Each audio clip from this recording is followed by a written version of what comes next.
ஸ்ரீ முஷ்ணம் அருகே நாச்சியார்பேட்டை கிழக்கு தெருவில் 1 வருடத்துக்கு மேலாக குடிநீர் கிடைக்காமல் அவதி. ஒவ்வொரு வீட்டிலும் 3 அடி பள்ளம் பறித்து தண்ணீர் பிடிக்கும் அவலம்.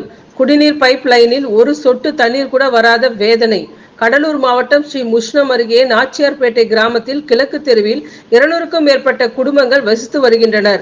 இவர்களுக்கு போதுமான குடிநீர் கிடைக்காததால் பைப் லைன் அருகில் 3 அடி ஆழமான பள்ளம் பறித்து அதில் குடம், வாளி உள்ளிட்டவற்றை வைத்து தண்ணீர் பிடித்து வருகின்றனர்.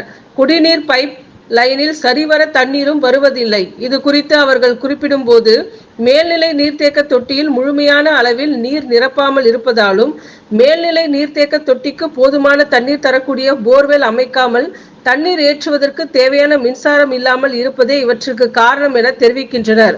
தற்போதைய சூழலுக்கு ஏற்ப கிராம மக்களின் தேவையை கருத்தில் கொண்டு அதிக கொள்ளளவு கொண்ட மேல்நிலை நீர்த்தேக்க தொட்டி அமைக்க வேண்டும்.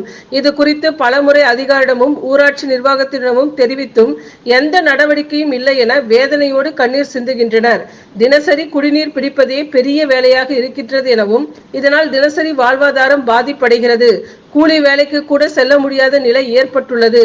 இது மட்டுமல்லாமல் எங்களுக்கான குடிநீர் தேவையை பூர்த்தி செய்வதற்கு நீண்ட தூரம் வயல்வெளிகளில் உள்ள போர்வெல்லை நம்பியே இருப்பதாகவும் கண்ணீரோடு கதறி வருகின்றனர். உடனடியாக அலட்சியம் காட்டாமல் மாவட்ட நிர்வாகமும் ஊராட்சி நிர்வாகமும் தண்ணீர் எப்போதும் கிடைக்க வேண்டும், 3 அடி ஆழமான பள்ளம் பறிக்காமல் தண்ணீர் பிடிக்க நடவடிக்கை எடுக்க வேண்டும் என வேதனையோடு கோரிக்கை வைத்து வருகின்றனர்.